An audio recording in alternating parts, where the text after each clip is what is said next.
Saudara-saudari semua, salam, selamat pagi. Hari ini kita melihat Kitab Hakim-Hakim pasal ke-7. Hari ini Pastor Joshua yang berkhotbah. Sesungguhnya dari pasal ke-6 sampai dengan ke-9 menerangkan tentang Gideon dan Abimelek. Israel mendapatkan keselamatan, tetapi keluarga Gideon akhirnya dari nasib mereka tidak baik.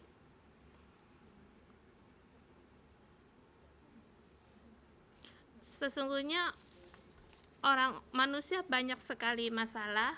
Hari ini kita melihat pasal 6 sampai ke-8 menerangkan tentang Gideon, dan ke-9 menerangkan tentang Abimelek. Di tengah ini kita melihat bagaimana kita melihat tentang Abimelek, apa yang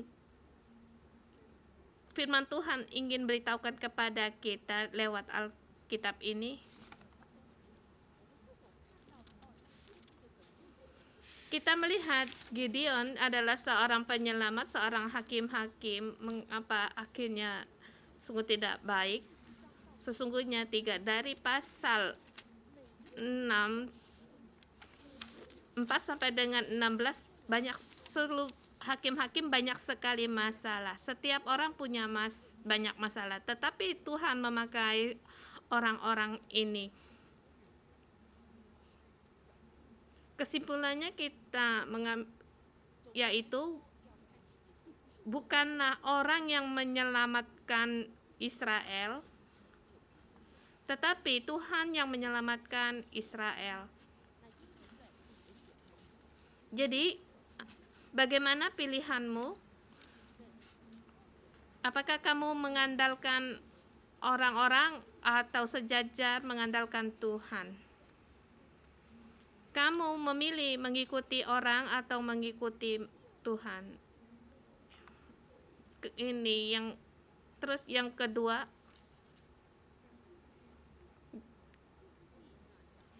di dalam Hakim-Hakim 12 suku Israel,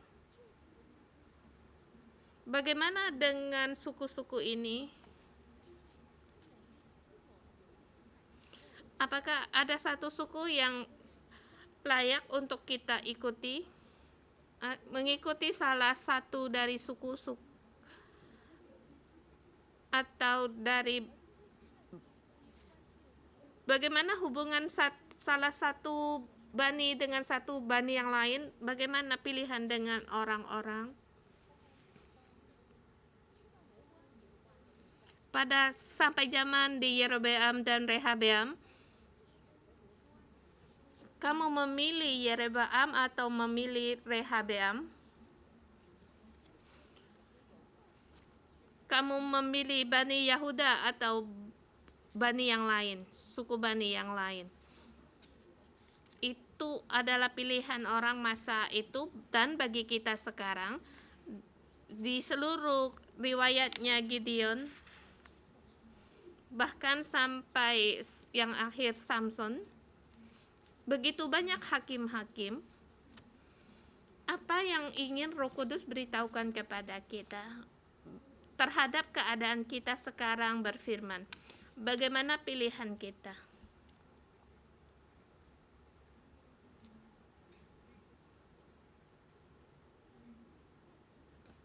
Di pasal ini melihat kemenangan Gideon. Kemarin Pastor Hokit menerangkan pahlawan yang gagah berani. Tuhan menyertainya. Tuhan menyertainya.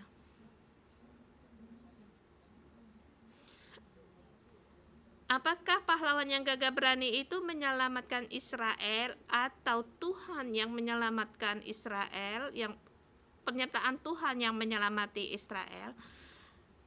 Di pasal yang kemarin kita melihat Gideon, orang yang tidak rela tidak dengan sesungguh hati. Dia penakut,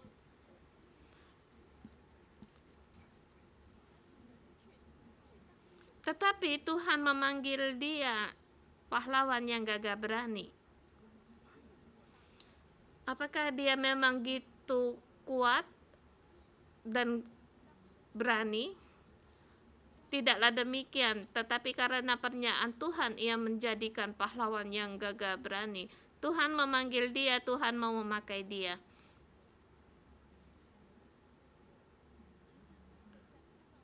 Sesungguhnya Tuhan memanggil seorang yang tidak mau atau yang tidak rela untuk dipakai Tuhan. Kita melihat pasal sebelumnya, Gideon begitu banyak mengulur-ngulurkan waktu, menolak. Oh, Tuhan juga memakai dia dan menunjukkannya kepada Gideon. Kemudian di situ dia memberikan persembahan mezbah. Kemudian malamnya dia merubuhkan berhala. Dia takut, jadi malam ia baru melakukan itu. Tuhan mau memakai dia. Di pasal ke-6 yang terakhir kita bisa melihat, dia situ mencoba Tuhan.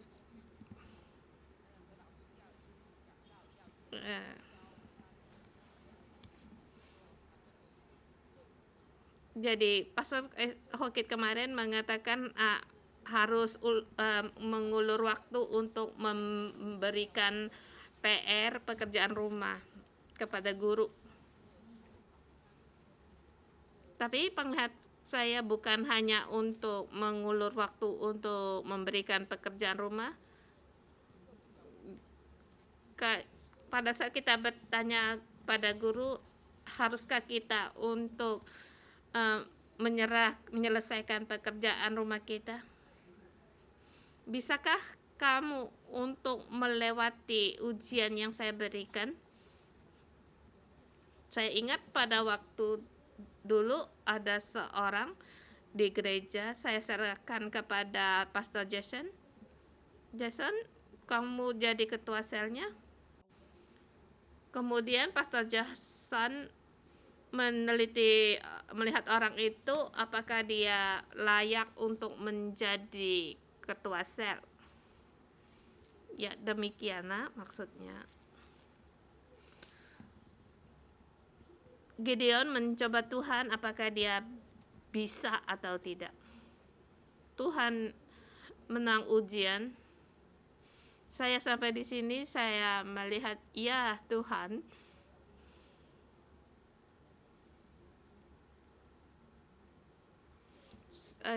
Tuhan sungguh lapang dada. Tuhan sangat mengasihi Israel. Tuhan tidak rela Israel dibinasakan dan dia berbelas kasihan kepada Israel mendengar seruan Tuhan dan mengingatkan janjinya dengan Abraham.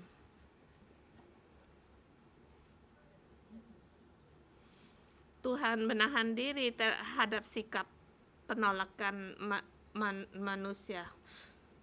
Tuhan penuh kasih. Dia mau menyelamatkan Israel. Mengapa dia harus memilih Gideon bukan memilih orang lain? Menurut saya, memberitahu kepada kalian, tidak ada orang yang mau, tidak ada orang yang rela. Kita melihat sebelumnya hakim-hakim itu adalah Deborah, Barak, dan akhirnya mengapa memakai Yael? Karena tidak seorang pun yang layak. Bahkan Barak juga tidak layak. Dia kehilangan kemuliaan sebagai pemimpin. Dia taat memenuhi syarat, Tetapi mengapa memakai Deborah? Karena kaum laki-laki tidak mau rela untuk bangun, untuk bangkit. Setiap orang hanya ingin mengerjakan yang ingin dia kerjakan sendiri, maka bangkitlah Deborah. Yael dipakai.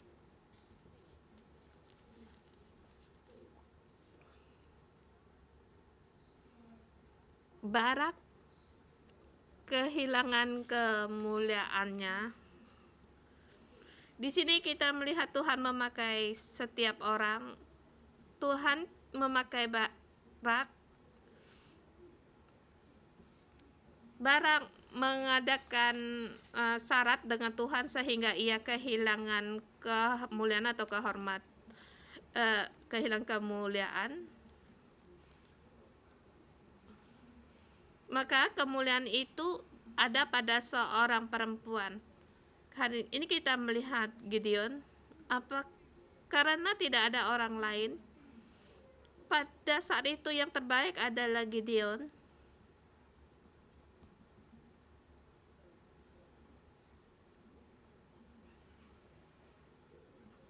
Tuhan memilih dia karena Tuhan mengasihi dia. Tidak ada pilihan. Yang terjelek juga dipilih. Yang paling jelek ini juga termasuk yang terbaik. Yang dipilih malah dia menguji Tuhan. Bisakah?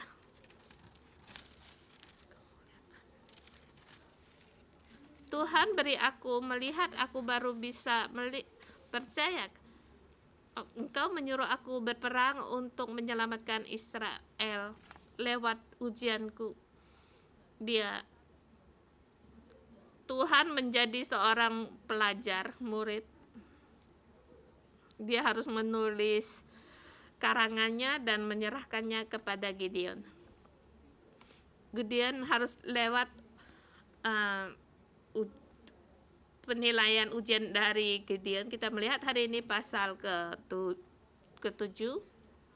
Tuhan melihat Gideon, demikian maka Gideon menguji Tuhan, demikian juga Tuhan menguji Gideon.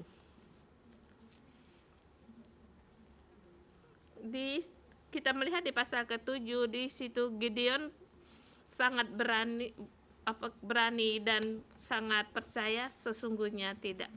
Gideon penakut. Tuhan dengan kelemahannya menguji dia. Ayat pertama kita melihat pasal ini kita membagi dalam 3 subbagian. Pasal 1 sampai ayat 1 sampai dengan 8 Tuhan menguji Gideon. Di situ Gideon di Horat, di mata air Horat berkemah.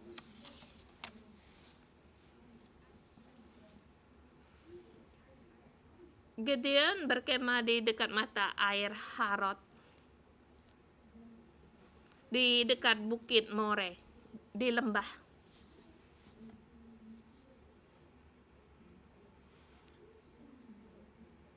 More dengan arti yaitu pemanah,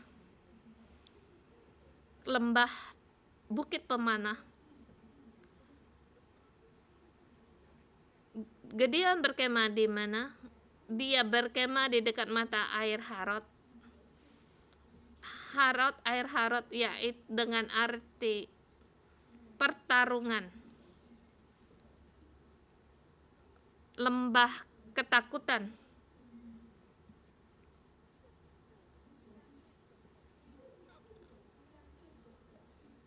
Satu dekat lembah, satunya di bukit di dekat lembah pertarungan, dekat di bukit pemanah. Mengapa dengan demikian? Dia di lembah bukit More, di situ dia berkemah. Di situ Tuhan memberi ujian bagi Gideon.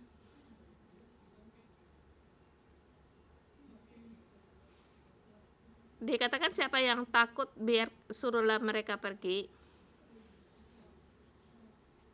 supaya jangan orang Israel memegahkan diri terhadap Tuhan dan berkata, tanganku sendiri yang menyelamatkan aku. Di ayat kedua kita melihat berfirman Tuhan kepada Gideon, bagi yang takut biarkan mereka pergi, disuruh pergi.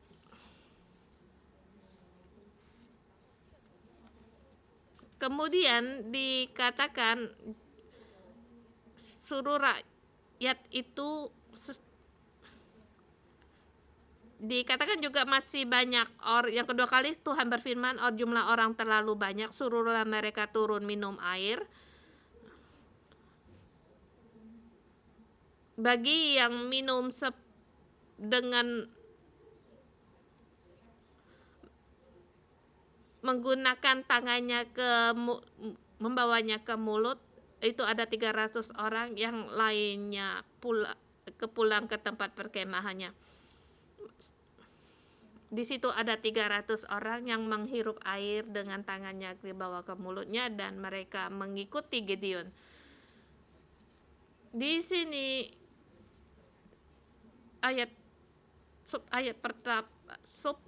pasal pertama,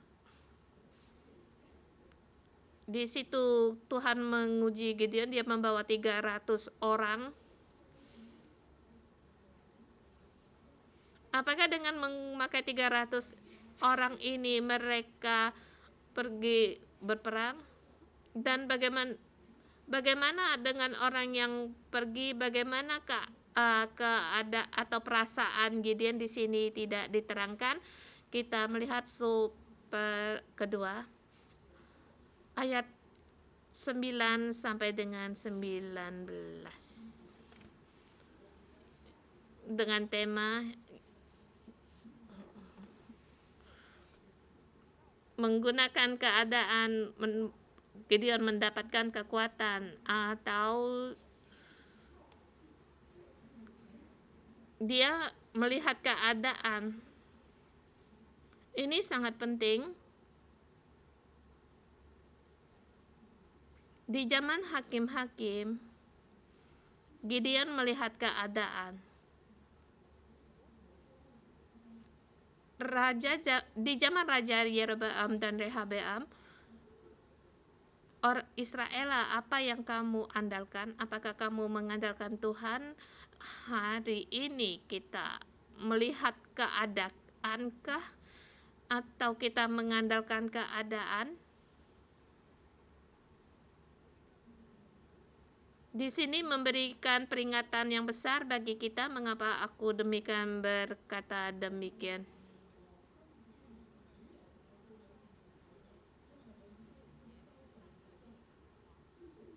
Di ayat ke-9 dikatakan, pada malam itu berfirman Tuhan kepadanya, bangunlah, turun yang menyerbu perkemahan itu, sebab telah kuserahkan itu ke dalam tanganmu. Tuhan berfirman untuk bangkit, untuk menyerbu perkemahan orang Midian.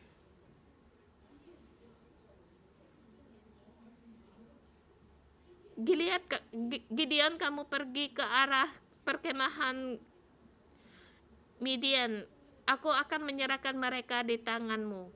Ada firman Tuhan kepadanya, maka Tuhan berfirman kepada Gideon, turunlah menyerbu perkemahan Midian.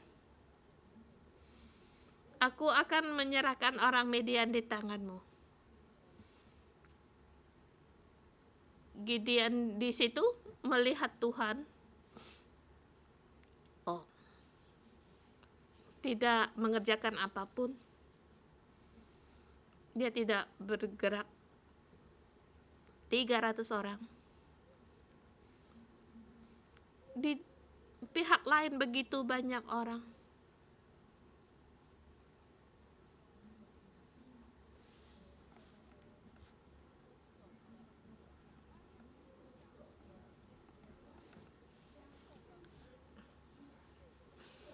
Di situ ada dua 22 orang 22.000 orang pergi ditambah 9.700 orang pergi. Apa yang harus aku kerjakan? Apa ini tidak salah? Dia tidak mengerjakan apa-apa. Maka Tuhan di situ berkata lagi di ayat ke-10, tetapi jika engkau takut untuk turun menyerbu, turunlah bersama dengan pura bujangmu ke perkemahan itu. Dengan teks asli artinya, kalau kamu takut. Yang dua kata, satunya tidak turun. Tidak turun dalam arti di situ ada ketakutan. Di sini kalau engkau takut,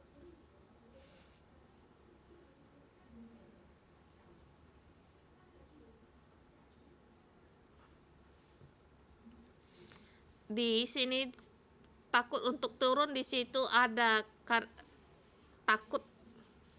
Kalau kamu takut untuk turun. Baik, kalau Tuhan melihat dia, kalau kamu tidak oke, kalau kamu takut, kamu bawa bujangmu untuk turun. Terlebih dahulu melihat keadaan, maka kau dengarlah apa yang mereka katakan, kemudian mereka akan mendapat keberanian untuk turun menyerbu perkemahan itu. Bawalah pura untuk melihat keadaan, maka kau akan mendengar apa yang musuh katakan, maka engkau mendapatkan keberanian untuk turun menyerbu. Jadi saya melihat dia adalah orang yang melihat keadaan.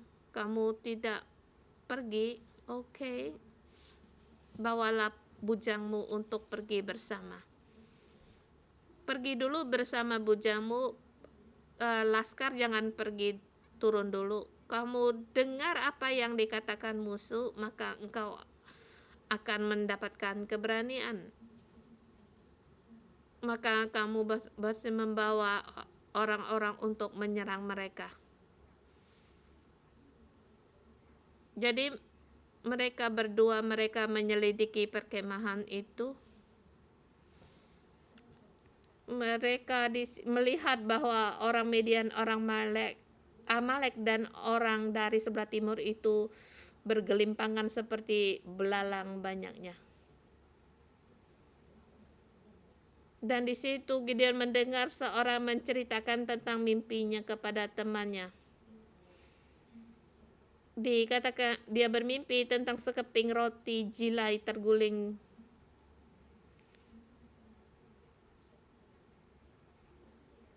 Jadi dikatakan tidak ada lain dari pedang Gideon bin Yoas orang Israel itu. Allah telah menyerahkan orang Midian dan seluruh ke perkemahan itu ke dalam tangannya. Tuhan menyuruh, tapi Gideon tidak mengerjakannya, bergerak. Oke, Tuhan berkata, baiklah, kamu bawa bujangmu dan dengarlah. Maka di sini dia mendengar seorang yang bermimpi dan menceritakan maknanya itu. Tuhan menyerahkan orang Midian ke tangan Gideon. Di mimpi melihat Gideon seperti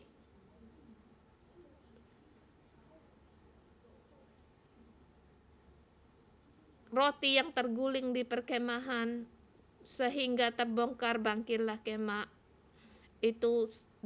Setelah mendengar itu, Gideon mendapatkan keberanian. Kita melihat jika kamu Gideon, kamu mendengar Tuhan atau mendengar musuh.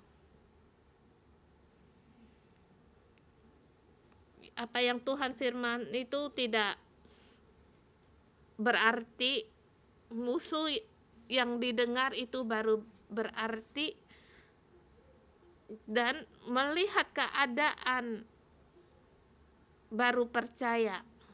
Tuhan yang bicarakan atau Tuhan firmankan, kamu tidak percaya. Jadi di sini dia melihat, ya Gideon melihat yang terbaik dahulu. Tetapi yang baik, Tuhan memilih Gideon bukan yang terbaik, tetapi dia adalah karena tidak ada yang terbaik. Ayat 19 dan 20. Di situ keadaan dalam peperangan, apakah Gideon di situ ada berperang menggunakan senjata? Di situ tidak dikatakan. Di situ dikatakan mereka membawa 300 orang yang dipecahkan di beberapa tempat. Jadi mereka bersama bergerak. Dan di situ berseru. Di situ mereka pedang demi Tuhan dan demi Gideon. Di ayat 22, sedang ke-300 orang itu meniup sengkala, maka di perkemahan itu Tuhan membuat pedang yang seorang diarahkan kepada yang lain, lalu larilah tentara itu sampai ke Berseta, ke arah Jijerah, sampai ke pinggir Abel Mehola dekat Tabat.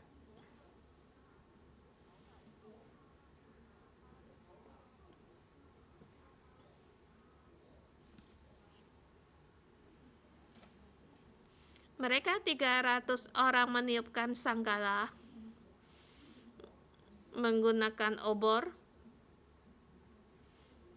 di sekeliling perkemahan. Itulah yang mereka kerjakan. Orang-orang Midian kocar kacir, orang pedangnya orang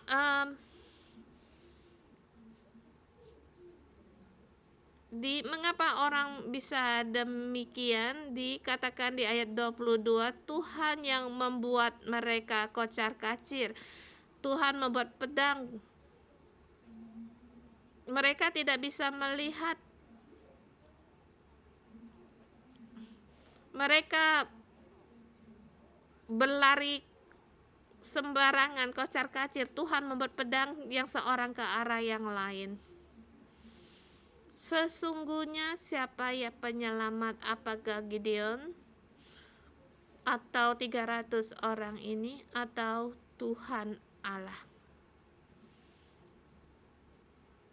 Tuhan yang membuat mereka terbunuh dan kocar kacir, kacau balau, bahkan pergi ke tempat yang jauh sekali. Di sini kita melihat pasukan dari Gideon bertambah banyak, diperkembang. 23 dikatakan, 23, kemudian diserahkan orang Israel dari suku Naftali, suku Asyar, dari segenap suku Masyar, lalu mereka mengejar orang Midian. Di situ Gideon menyuruh mereka di pegunungan Efraim untuk turun menghadapi Midian dan duduk di segala batang air dekat Besbara. Mereka bersatu di Betbara. Kemudian di situ mereka menahan 2 raja Midian. Mereka menang atas orang Midian. Siapa yang menang atas mereka? Mengapa mereka bisa menang? Karena Tuhan menggunakan pedangnya untuk mereka saling membunuh, dan sehingga mereka melarikan diri dan kacau balau.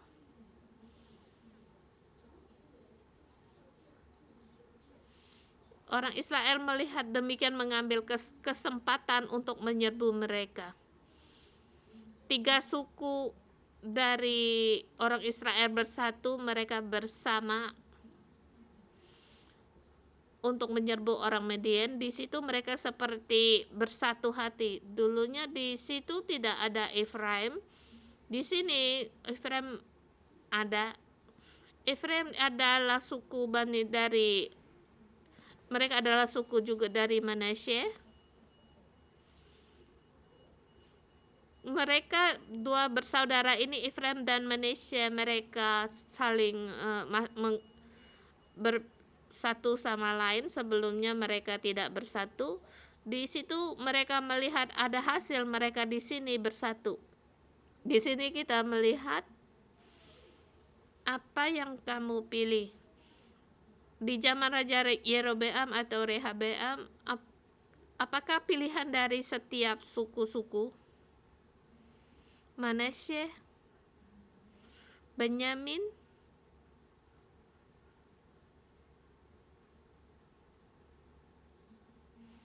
kamu memilih suku yang mana? Suku Yehuda? Semuanya ada masalah. Kamu tidak bisa untuk memilih Rehabeam. Rehabeam adalah raja yang kejam, tidak berhikmat. Apa yang dia ingin lakukan, dia kerjakan. Yang dikerjakan itu tidak baik. Dia menggunakan seenaknya sendiri.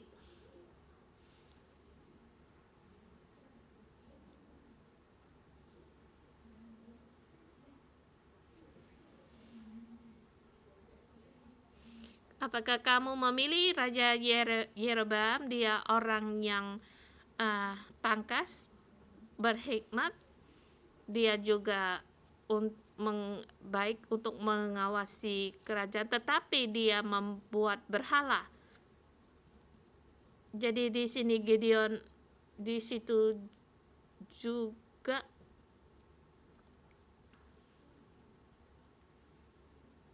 Pada zaman itu orang-orang, apa yang kamu pilih? Sebelah utara dan suku sebelah selatan, mereka tidak bersatu hati, tidak satu hati, masing-masing di sukunya masing-masing. Di sebelumnya pasal sebelumnya dikatakan cuma 4 suku, setengah juga dari orang Israel, setengah juga belum yang mengikuti Gideon. Kamu pilih siapa? Suku-suku Bani itu apakah kita layak untuk kita ikuti? Setiap suku punya kelebihannya masing-masing. Ini memberikan tahukan kepada kita setiap negara, setiap dari suku-suku yang memberitahukan hanyalah untuk memilih diri sendiri. Seperti orang Israel terhadap suku-sukunya masing-masing. Di sini mereka melihat keadaan. Mengapa Efraim tidak cepat terlebih dahulu untuk turun, sekarang baru turun? Karena sekarang waktunya sudah agak baik. Mereka turun. Jadi memberitahu kepada kita apa pilihan bagi kita. Kamu mengikuti negara yang mana?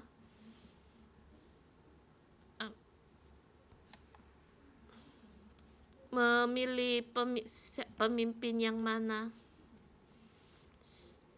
Siapa memilih raja yang mana? Atau memilih presiden yang mana? Seperti Amerika, Biden. Sepertinya orang ini baik, tetapi tidak demikian. Bukanlah begitu. Kita hari ini seperti zamannya Raja Yerobeam dan Rehabeam. Kita harus memilih Tuhan. Orang-orang banyak sekali masalah, besok kita bisa melihat. Di sini kita melihat ketakutan dari Gideon atau kekhawatiran dari Gideon. Pada masa itu tidak ada orang yang rela untuk bangkit. Bagi kita hari ini, kamu memilih negara yang mana, kota yang mana, siapa pemimpinnya. Ini semua adalah bagi kita diri sendiri. Satu negara atau dari partai yang mana itu adalah untuk kita sendiri. Kita hari ini yang kita pilih, kita mengikuti Tuhan. Kita harus memilih Tuhan. Tuhan di mana, aku di mana. Tuhan memanggil saya untuk datang ke Hong Kong. Tahun 2000 saya dipanggil untuk ke Hong Kong. Saya kembali. Sampai hari ini melihat Hong Kong banyak sekali perubahan. Saya tetap memilih Tuhan, mengikuti Tuhan. Saya mengikuti Tuhan. Saya perlu mengikuti Tuhan. Ini adalah kebenaran. Kita memilih untuk berjalan pada kebenaran, kita tidak melihat pada keadaan. Tuhan memberkati kita dengan besar karena Tuhan adalah Allah yang menang. Tuhan peduli akan kita semua. Orang-orang hanya peduli akan dirinya sendiri. Kita bersama dengan Tuhan, kita mengikuti Tuhan. Hari ini kita menghadapi ujian untuk pergi ke negara lain, imigrasi ke negara yang lain. Apakah kita melihat keadaan, apakah kita menghadapi ujian dalam keadaan hanya Tuhan yang memimpin kita, Dia menyuruh kita mengikutinya, kita ikuti. Mohon Tuhan untuk membantu kita. Tuhan memberkati kalian semua. Mari kita memuji Tuhan. Terima kasih Tuhan.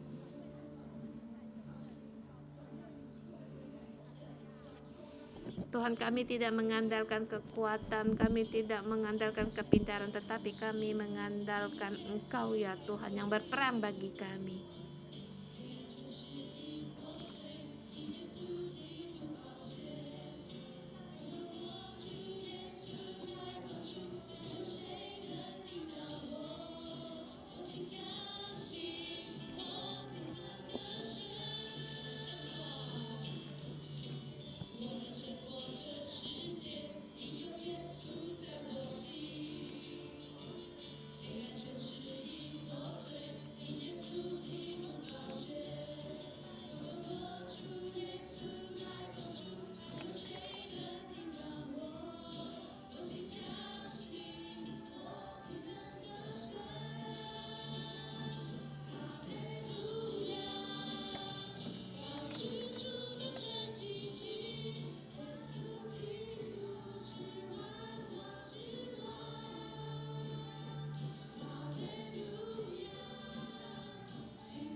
Tuhan Yesus, kami datang di hadapan-Mu.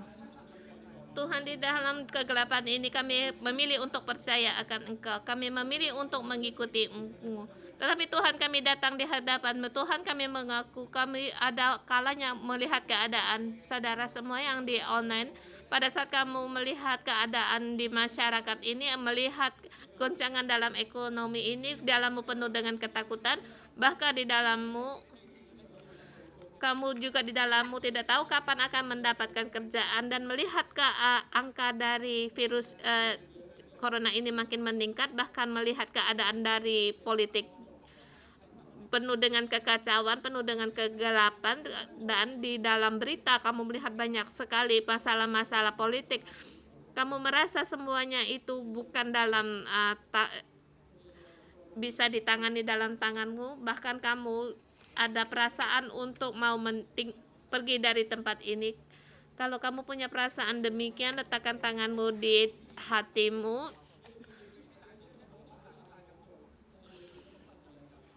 Kamu belum di dalam hatinya penuh dengan ketakutan, bahkan itu sering-sering ada padamu. Kita saudara semua, kita serahkan kekhawatiran kita, ketakutan kita pada Tuhan, agar kita jangan memilih melihat keadaan. Kita memilih seluruhnya, seumur hidup kita memilih Tuhan. Kita bersama berdoa pada Tuhan. Tuhan Yesus, kami menunjukkan kalanya keadaan kami tidak percaya. Tahun ini adalah tahun kemenangan. Kita harus mengalami kemenangan demi kemenangan. Tetapi kalau kita dengan membawa ketakutan, kita tidak bisa masuk dalam perjanjian. Kita serahkan ketakutan ini kepada Tuhan. Kita harus berperang, menang dan menang lagi.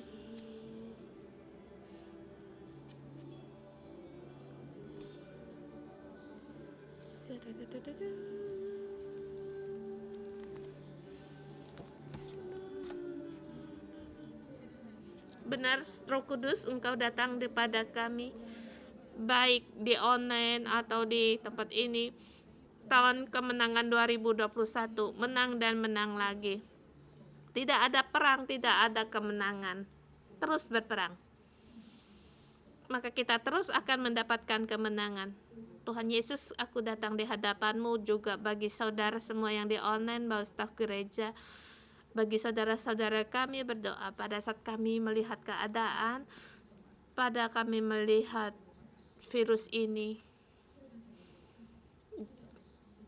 atau melihat kami pengangguran. Mungkin ini adalah kami atau keadaan di Hong Kong. Tuhan, di dalam kami penuh dengan ada ketakutan, penuh di dalam kami ada beban. Tuhan, kami ada putus asa. Tuhan, kami khawatir. Dan ada sebagian di antara saudara-saudari dan staf gereja, ada anak-anak mereka yang di Amerika, di Australia, dan di tempat yang lain. Tuhan, kamu melihat akan kekhawatiran mereka. Bapa, Engkau melihat akan ketakutan. Bapa, setiap kami, ketakutan kami, kekhawatiran kami, semuanya tidak sama.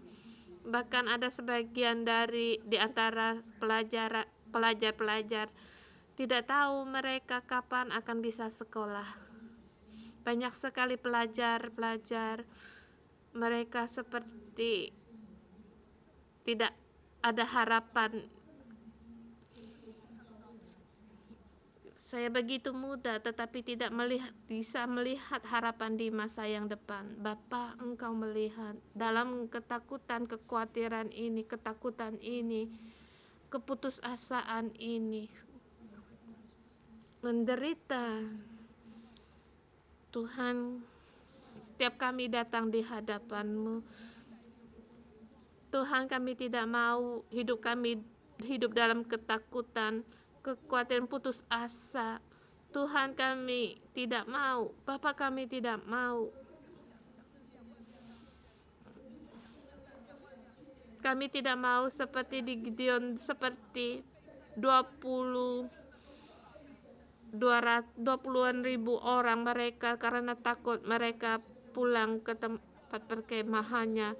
Tuhan, Tuhan kami tidak mau punya kehidupan kami seperti orang yang ini.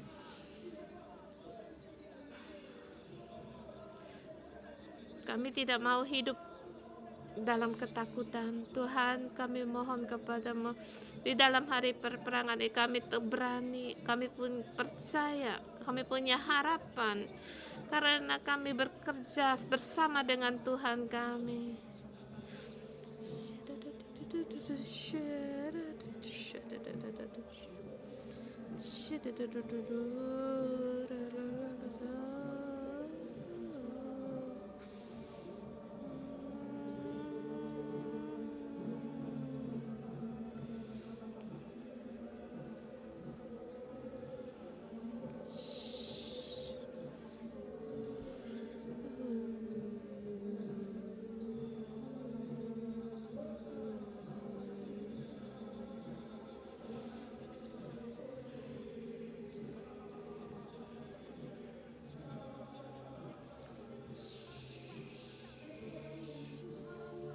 Tuhan, hanya namamu melebihi melampaui atas segalanya.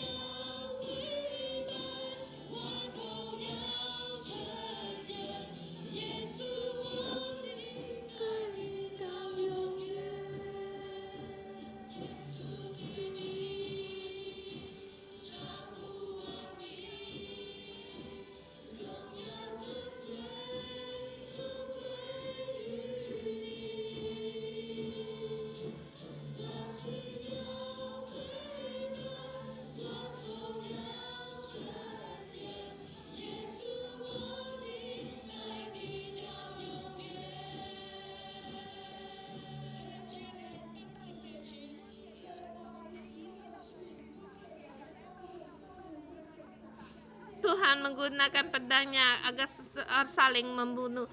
Tuhan, Engkau membuatkan pertarungan ini menjadi menang. Tuhan, di dalam keadaan ini Tuhan, kami tidak tahu keadaan di tahun 2021 ini virus kapan berlalu, tetapi Tuhan, di dalam kami tetap memilih untuk tetap mengikuti Engkau. Tuhan, kami tidak mau melihat dengan pandangan melihat keadaan atau melihat politik. Mari kita saudara semua ikut mendeklarasikan kita mengambil keputusan untuk berada dalam bersama Tuhan.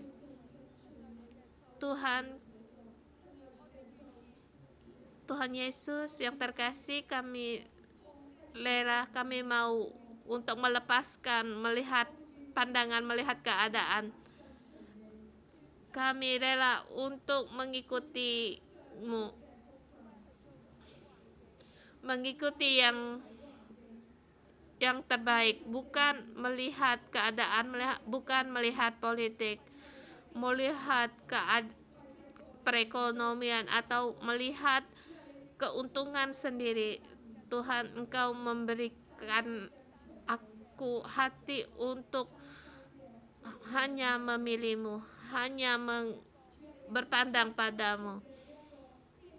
Tuhan, Engkau memberi perjanjian kemenangan ini, iman ini Kau berikan kepadaku agar aku untuk mengikuti-Mu, sehingga hidupku mendapatkan kemenangan. Terima kasih Yesus. Berdoa dalam nama Tuhan Yesus. Amin. Dan saya mengundang saudara untuk bersama doa. Tuhan membuat musuhnya dengan pedangnya untuk saling menyerang satu dengan yang lain. Di sini, di dalam virus ini sudah ada varian yang baru,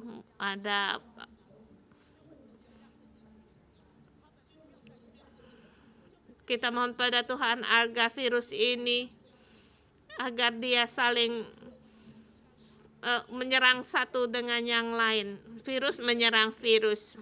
Milik Tuhan, Dia akan memberikan kemuliaan bagi setiap negara. Dia bisa memberi kemuliaan kepada setiap negara atau di segala tempat. Tuhan akan mendapatkan kemuliaan di mana Dia berada.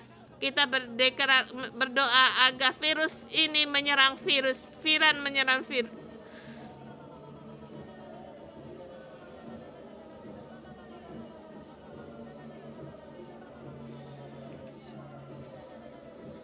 Kita berdoa virus menyerang virus.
Pasal ke-7 ayat ke-1. Adapun Yerubbaal adalah Gideon. Bangun pagi-pagi dengan segala rakyat yang bersama-sama dengan dia. Dia dengan bersama segala rakyat yang bersama dengan dia. Orang-orang ini mengikuti Gideon. Gideon mengikuti ketakutannya. Kita harus menjadi orang yang mengikuti Tuhan, taat kepada Tuhan, agar hati pikiran kita seluruhnya tertuju pada Tuhan. Tuhan letakkan kita di mana, kita pergi kemana. Bagaimana Tuhan memimpin kita, demikianlah kita berjalan. Aku mengundang kalian untuk pejamkan mata, agar Roh Kudus masuk di dalammu.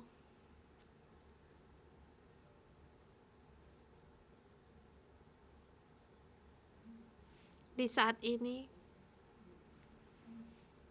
bukalah hatimu agar Roh Kudus masuk. Bukalah pintu hatimu agar Roh Kudus masuk.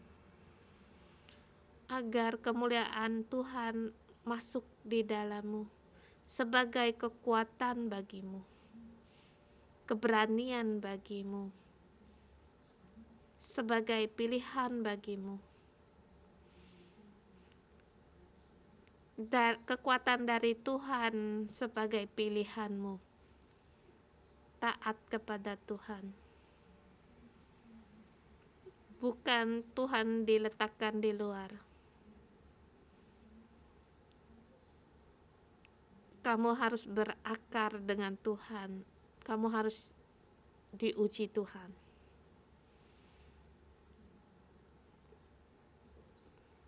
Kita taat kepada Tuhan seperti Abraham taat kepada Tuhan.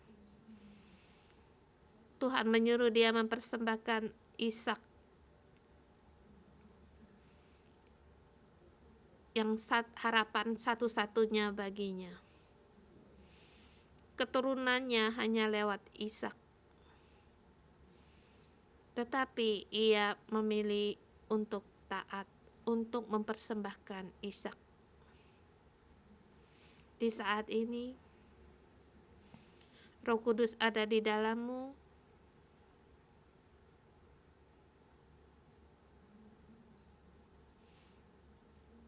Apakah kamu ada melihat apa berhala di dalammu? Ketakutan akan membuat berhala bagimu. Maukah kamu harapan yang kamu lihat dalam hidupmu diserahkan bagi Tuhan? Sebagai orang yang benar-benar taat mengikuti Tuhan, tidak melihat dengan keadaan,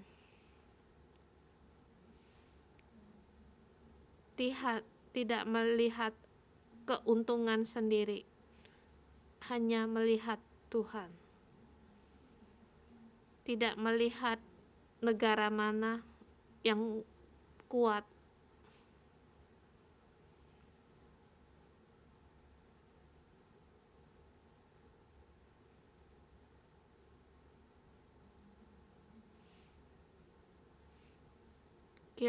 biarlah Roh Kudus di dalammu menjadi kekuatan bagimu. Kita bersama mengikuti Tuhan.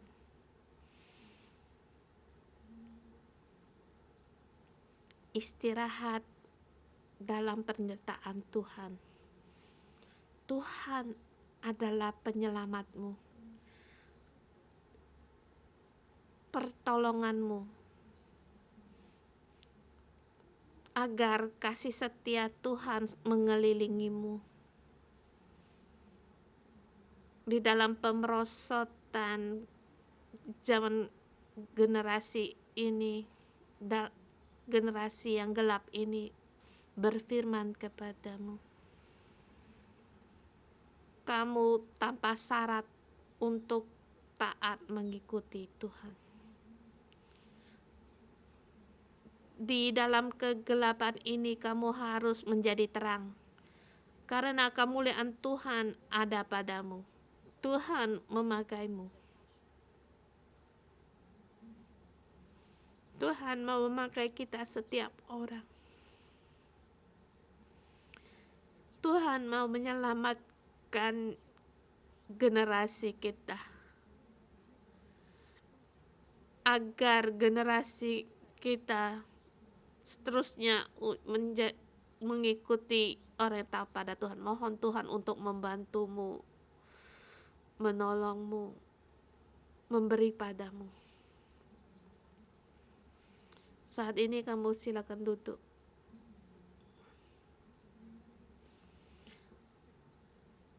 Dengan arti kamu mau leras, istirahat, taat pada Tuhan, tidak mengandalkan diri sendiri, tidak ikut ketakutan, tidak ikut keadaan, dan tidak ikut suatu negara atau pemimpin. Kamu hanya mengikuti pimpinan Tuhan.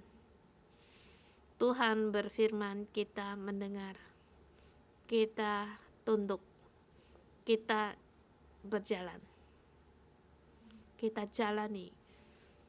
Kita tidak mengikuti dunia, hanya yang menyukai hukum Tuhan yang direnungkan setiap siang malam. Kamu diberkati. Dalam nama Tuhan Yesus memberkatimu di dalam dunia yang pemerosotan dunia ini. Kamu menjadi anak Tuhan yang tanpa celah. Dalam nama Tuhan memberkatimu penuh dengan damai. Dalam nama Tuhan Yesus memberkatimu. Amin. Terima kasih Tuhan. Kita doa. Renungan doa pagi sampai di sini. Besok kita ketemu lagi.